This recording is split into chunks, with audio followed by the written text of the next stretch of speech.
Advanced Micro Devices announced it will lay off 4% of its staff globally. Boeing also plans to cut 10% of its global workforce. Joining us now to talk layoffs, also combined with the return to the office, Yale University lecturer Joanne Lipman. She's also a CNBC contributor.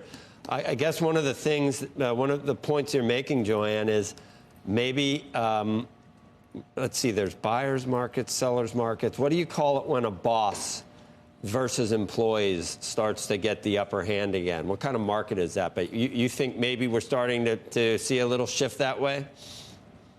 So thanks, Joe. Yeah, I mean, we're starting to see a bit of a shift in terms of where the power resides from the employees to the employers.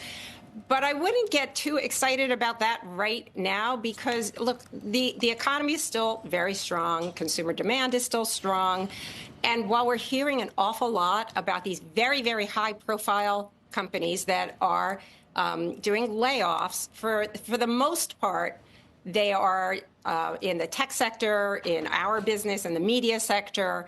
And overall, you're not seeing, they represent a very small percentage of the companies that are out there and the employment that's out there, right? Unemployment is low. But the other thing, Joe, that we're seeing is they are trying to get people back into the office, particularly some of these very high-profile companies like Amazon want them 5 days a week in the office. But again, they're a really small minority. The latest figures show that 80% of companies are still offering some version of remote hybrid work. And that does not seem to be shifting all that much.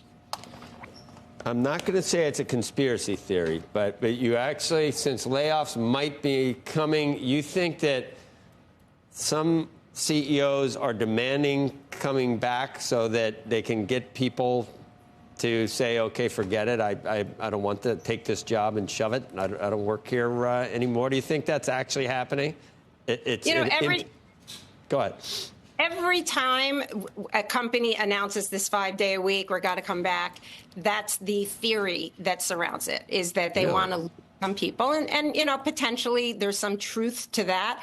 But the fact is that bosses like to have people on the premises. I've spent most of my career as an editor-in-chief, and I liked to have people in the office. And there's something to be said. I totally am very empathetic to the idea of culture and mentorship and creativity and all of those things. But that said, there is a reason why hybrid remote work remains so prevalent. And the reason is that it works, right? We are now far enough along that we have seen tons of research that's already come out on this. So we know 98% of employees want it. We know from Nick Bloom, who you guys know well, at Stanford, who has studied this, who has found that when you have hybrid work, not fully remote, hybrid work, productivity remains the same, and employees are happier. The employee retention is better. You lose fewer people. So it's all on the upside. Whereas when you force people to come back to work 5 days a week, there's been research on that out of the University of Pittsburgh, and they've found it actually doesn't even help your financial results. So it doesn't help your earnings per share. It doesn't help your quarterly earnings. And so all of the evidence is stacking up on the side of retaining some version of remote hybrid work. I guess I'm just jealous, I guess. I can't believe that it, because we have, obviously, there's no such thing. But I just can't believe, it just seems like a way to work less and sort of just, just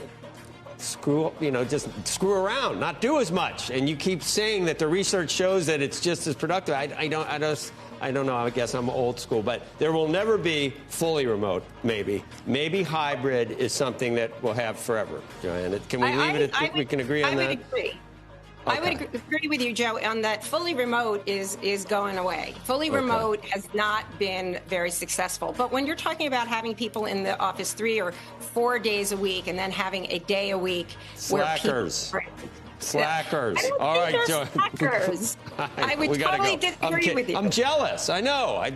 Look, Joe, I would rather be in person with you today rather than on. And where are you? And you're not. This hybrid stuff is crap. It would be much better if you were here. Thank you, Joanne.